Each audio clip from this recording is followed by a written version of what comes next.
الحمد لله والصلاة والسلام على سيدنا محمد وعلى آله وصحبه وسلم. مدن يالي مروين، السلام عليكم ورحمة الله وبركاته. سلام كدب ما أنتوا يبشوا طايستي أتكي بشي أفراد وما أنتي مصيبة ضبكوا نقول عضي أنك تجونوا سديات المعلومات وهمانة هذه يا دقيقة بدرنتي وأنا كان سكوني بالناي إن ضدكي دبعتوك سوق قاعدي أفدا ضبكا إن نقول عضي كودي بشري إن وجهي لبعض تعويض الله سمايو كوبان runtii aad u qiimo badan iyadoo dadaal aad iyo aad u ballaaran la sameeyey runtiina waxaan aad iyo aad ugu mahadnaqayaa guddiyadan hawsha ka soo shaqeeya runtii oo bil barakaysan oo Ramadaan oo culayskeeda leh runtii aad iyo aad u shaqeeyey guddiga gurmadka qaranka ee madaxweynuhu magacaabay guddiga ganacsatada culimada guddiga maartay suuqa waaheen oo si gaar ah runtii ugu sii ducayno aan aad iyo aad ugu mahadnaqayo sababtoo ah iyagu dadkii dhibaatadu gaadhay oo hantida badan ka gubtay haddana halkay maanta dantooda gaarka ah ay ku toosi lahaayeen ama hadday wax u hadheen ba wax yar wadoodi lahaayeen xilka intaa leeg runtiisa saaray oo inay dadkii maadaama cid walba uga aqoon badnaayeen ciddii meesha ku shaqaysanaysay runtii aad iyo aad bay hawl adag iyo dadaal adag bay geliyeen bishaas oo barakaysan aad iyo aad baan runtii ugu mahadnaqaynaa guddiga waaheen waxaan aad iyo aad ugu mabsuuday runtii anugu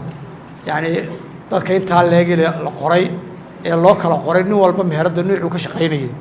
hadduu meherad ka soo jeeday dhisan hadduu ka soo jeeday mid dowlad leedahay hadduu ka soo jeeday mid gaar loo leeyahay hadduu bacdiyaal ahaa u bannaan joogay runtii wax dadaal weyn bay nimankaas geliyeen waxaa kale inuu mahadnaqaynaa dhammaan jaaliyadaha dibadda oo runtii ku hawlan iyaguna lacag ururin ku hawlan oo aan wax weyn ka rajaynay iyagana runtiina aad iyo aad baan ugu hambalyaynaa waxaa kale aynu aad ugu mahadnaqaynaa dowladaha jaarka ah oo iyaguna maartay kolkii horreysay bayna soo gaadhay agtana inoogu yimiday wixii ay soo tari karayeenna ina soo taray kuwii noo dambeeyaana way noo dambeeyaan waxaa kaloo aad iyo aad ugu mahadnaqaynaa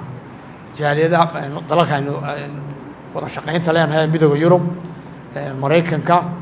iyo cid kastoo maartay hawshan inaga damqatay runtii oo gacantoodiina runtii ay ka sugayno waxaana kan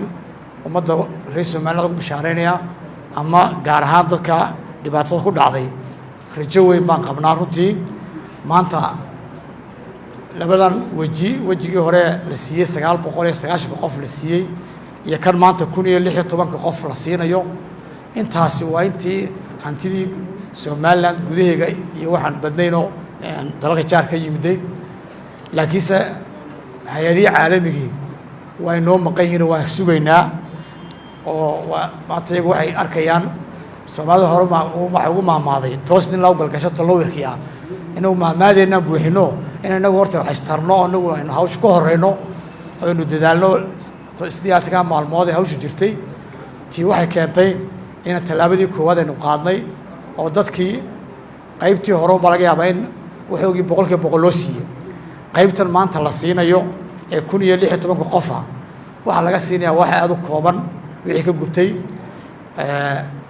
halkaan lagu dayn ma insha Allah sidii wax noogu yimaadaan bay ku xidhnaan doontaa in bar labaad gacan loo celin doono insha Allah oo dib loo caawin doono talabaad waxa weeyaan suuqiina wuu sugayaa isaga rajo fiican baan ka qabnaayo insha Allah in suuq aad u qurux badan oo intii awal ka dawladda intuu qaadi jiray saddex laabkeed qaada insha Allah iyo la hawsha gali doona insha Allah dhaqaalihiisana insha Allah waan helnaayo qolada maradayna maanta intii culayska u badnay qaadnay dadka maar sidii loo caawidi lahaa saaxiibadeena caalamka waxaan ka rajaynaynaa inay suuqa qaybta weyn ay qaadan doonaan insha Allah marka waxaan leeyahay aad iyo aad waxaan mar labaad iyo mar saddexaad u mahadnaqaynaa dhammaan guddiyada kala duwan hawshan runtii ka shaqeeyey muddada 20 maalmood runtii habeen dhaarba u guureynayay u galab caraabay waxaan leenahay dadkii wax dhibaato u gaadhayna ee hore looga samreen runtii oo waxyaabaha laynagu majeertay adduunyada yaaban tahay